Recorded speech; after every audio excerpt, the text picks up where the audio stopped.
Quite often I receive the request to make a video about a cloud engineer type of role. And first of all, I want to say cloud engineer is a vague or difficult title from that perspective because there are quite a few variations. So we have to be a little more, I want to say, targeted what type of cloud engineering role you want to look at.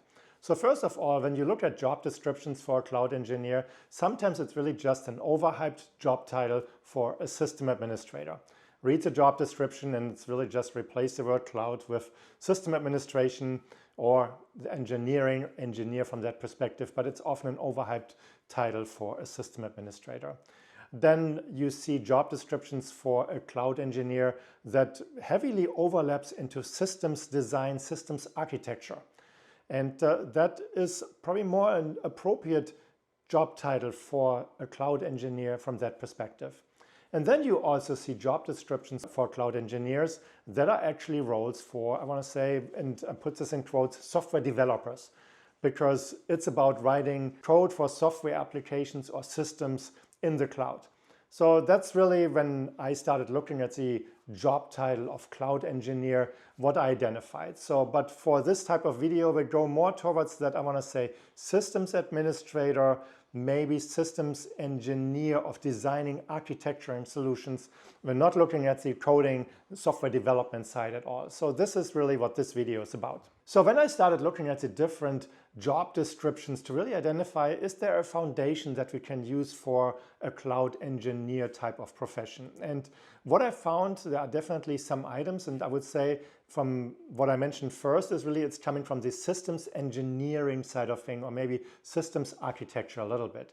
So where you design a solution or a service, where you identify the right product or service coming from the cloud service provider, and then you configure it appropriately and mature it correctly as well, so that it goes from a design perspective or design phase, configuration and build-up phase into the maturity where it goes into production.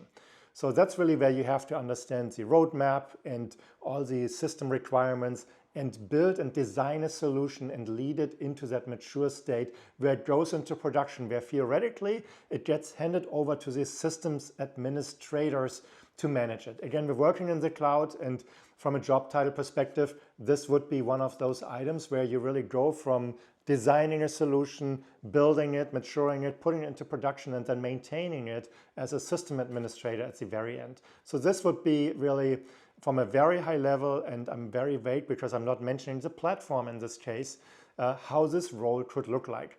And that's where you, when you want to become a cloud engineer, can start picking and choosing where do you want to start with your skill set. It's often more difficult to start on the design and architecturing and configuration side of things, because that's where you need a lot of experience. It's easier to get onto the systems administration side of things and really then work backwards from that perspective, where you maintain the software application or the service or the product, the database, whatever it is in this case. And then you work with the systems architects, and again, I'm kind of vague here at the moment, and you obtain that experience and help with building up the next solution, the next service, the next product that goes into production. So that's a good starting point from that perspective. And I mentioned before, I haven't mentioned even which platform to look at. So these are things that apply to all major cloud services. So if you look at Microsoft Azure, Google Cloud, Amazon AWS, you could go into the Oracle world as well. There are a couple of smaller cloud providers, cloud service providers as well. I would focus on the top three. In this case, I would say Amazon and Microsoft with their solutions. Google has fallen behind a little bit. It's a smaller market on the Google side of things, but that's where you could start. Other foundational items that you need to look at. So for one, you need to be able really to help build and maintain scalable solutions.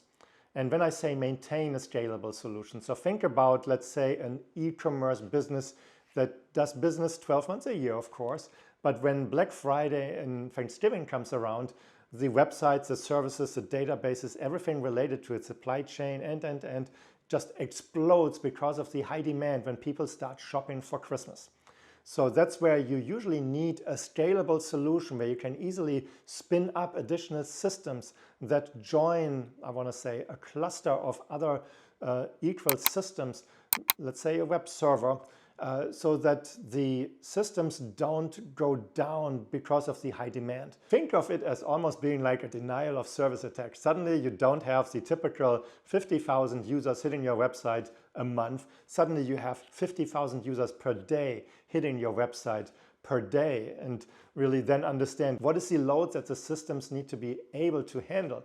So that's where the scalability comes in, because you cannot just have one single server scale up and manage this. So you really want to throw additional systems behind it and have a load balancer that then distributes the load to the systems behind it. But that's just a very basic, simple example of a scalable system. So those systems need to be able to be built, to be maintained, and then, yeah, you need to have the mechanisms in place to easily spin up an equally configured system. So that's another part for the next step, automation and integration. So you need to understand how to automate processes and then integrate the results with the larger infrastructure that you have built. So this is a more complex world from that perspective. And again, this in the very end is like there's a lot of skill that you need, and it's difficult to have that skill set ready in the very beginning. So you need to find an entry point and then build up that skill set and experience over time.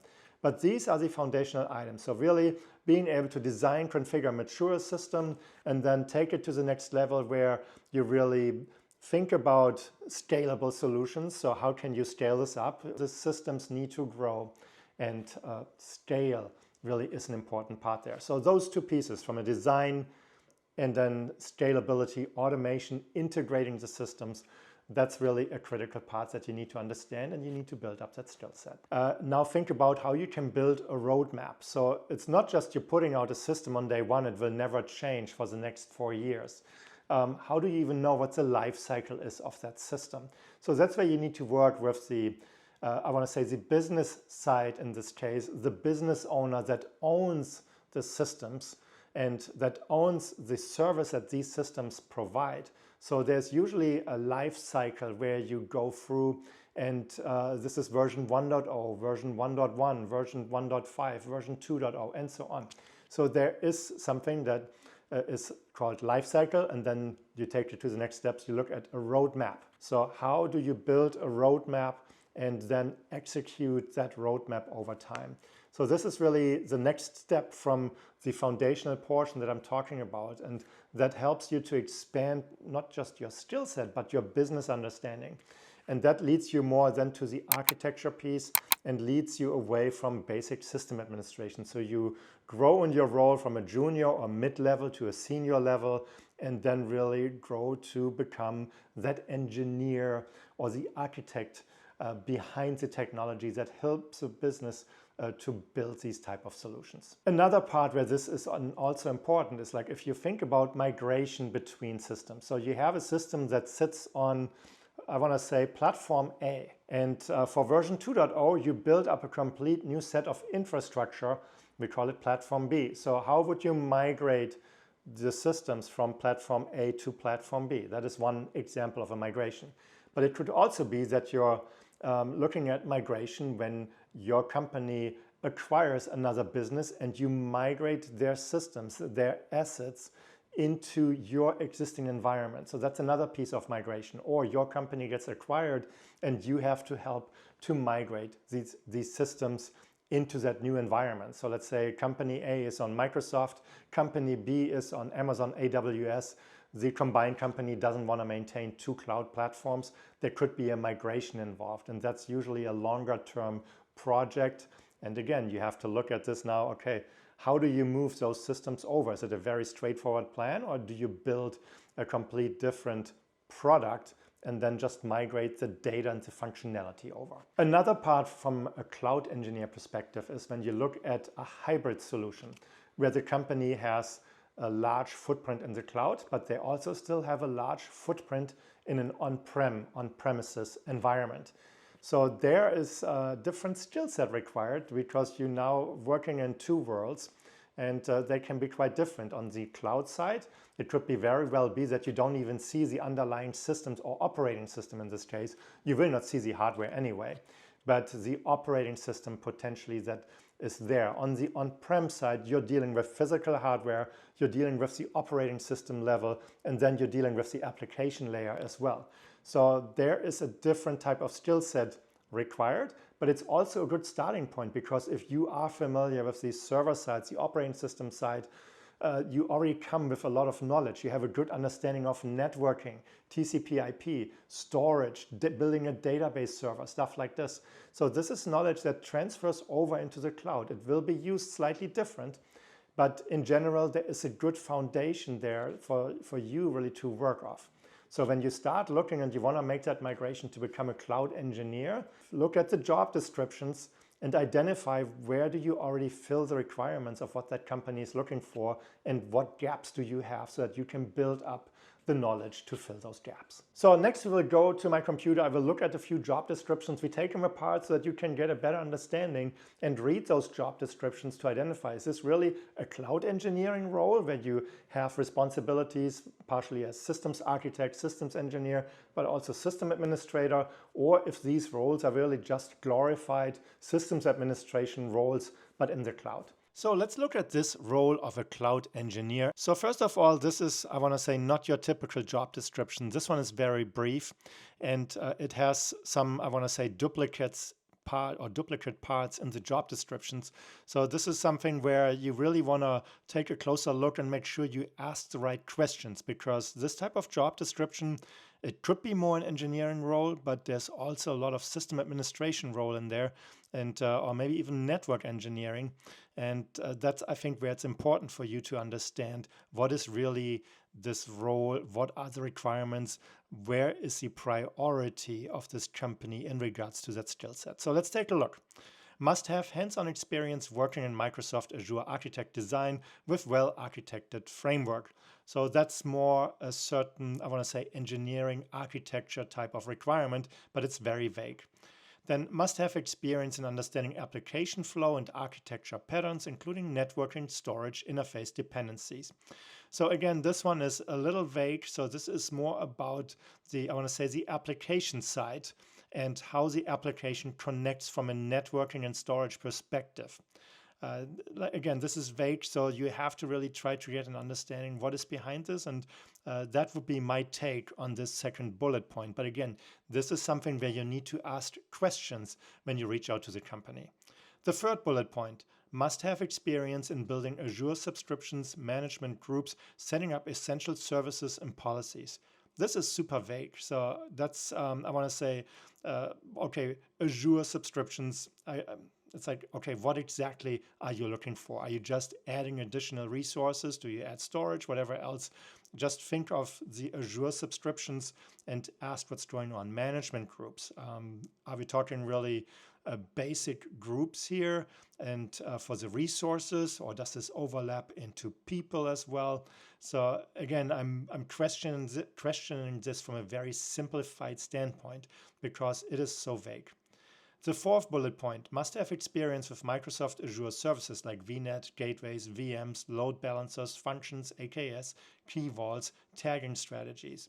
Before I say anything about this bullet point, let's go down to the second last bullet point. Must have experience in Microsoft Azure networking solutions like firewalls, WAF, NSGs, ASG, VNet, and subnets. So I think these two should belong together and it should be just one bullet point.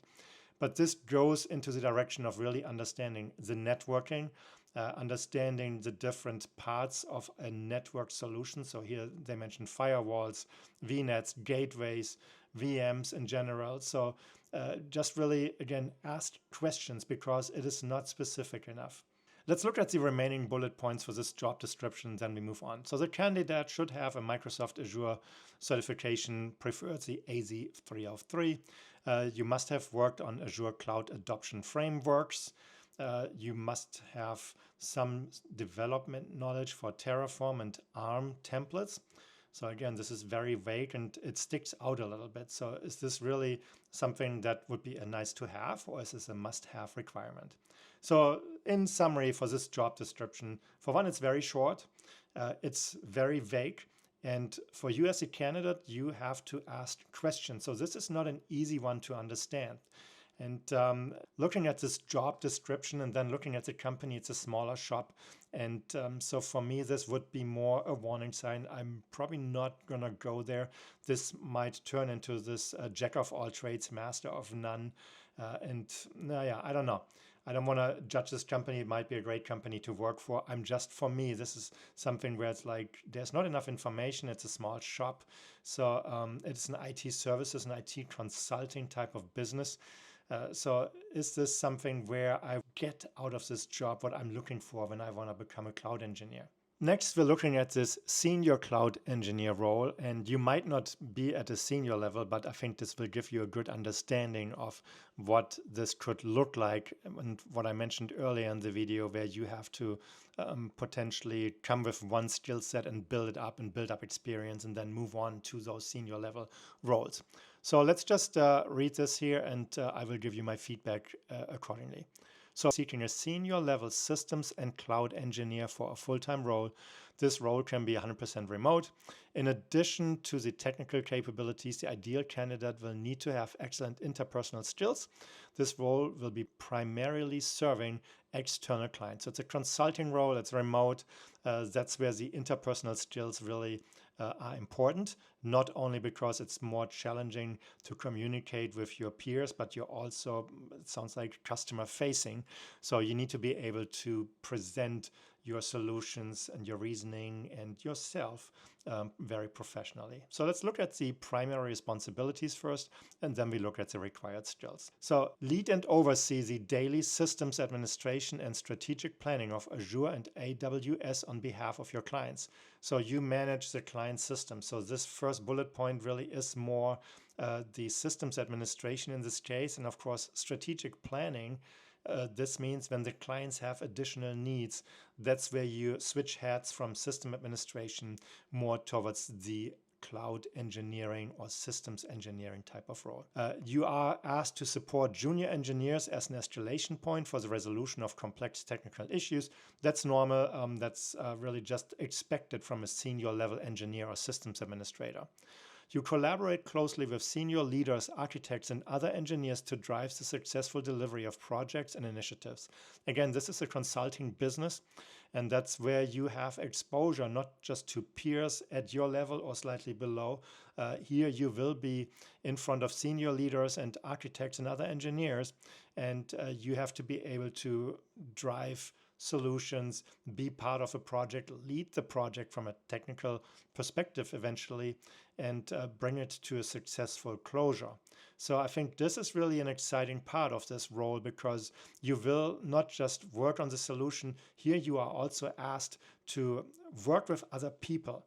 And that may sound strange or so, but when you really want to grow from a senior level or to a senior level role, you need to broaden your skill set. And the people skill set is often undervalued or not looked at enough. You might know all the technical side, but you fail on the people side of things. And that could break your neck down the road in your career. So I think this is a great environment from that perspective, because now you get the exposure, the pressure, and you can build up that skill set. Next, contribute significantly to the development of comprehensive SOWs.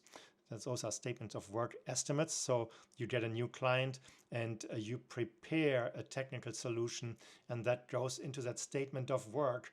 And that's where the client sees, okay, what will it cost me? What is required? So that's a good skill to have when you build these type of SOWs, because first you have to build the solution on paper. You have to understand what's the cost related behind it. You have to do the research. So it's a good skill to have. Then design, create, and manage intricate systems, diagrams, plans, ensuring the scalability, security, and efficiency of the systems. This is part of that engineering and architecture type of role.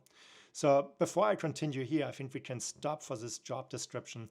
You can already tell this is really an engineering type of role. You will be in a consulting environment, and that's often, I want to say, one of the best learning environments. So because you are forced to come up to speed quickly. And this is a senior level role. So you're not starting from scratch, but as you move towards those senior level roles, this is what is to be expected from you. Or when you really move into your first senior level role, this is where you have the opportunity to grow. You have to be on your feet. You have to really be fast thinking. You have to be detailed oriented. And this, I would say, is from that perspective, really a cloud engineering role. So if you want to become a cloud engineer and you're not at a senior level, well, this could be the blueprint for you to really, it's like, okay, this is where I want to end up. How do I get there? And then you can take this job description, break it apart, and look at how do you build up that skill set. So this one, I would say, just looking at the primary responsibilities could be the blueprint for you to build up the skill set and try to get the experience to become that senior level cloud engineer. So I hope it really helped you a little bit to see how I take a look at these job descriptions and to identify what is important, what is not important. Is this a role I actually want to apply for or not? So I would like to hear from you in the comments down below. What are your thoughts? Do you want to become a cloud engineer? Where do you see the challenges for yourself? And then I would say, if you like this video, please give it a thumbs up. If you have not subscribed to my channel, please do so as well. And then I would say, I see you in my next video. Thank you for watching. Have a great day. Bye-bye.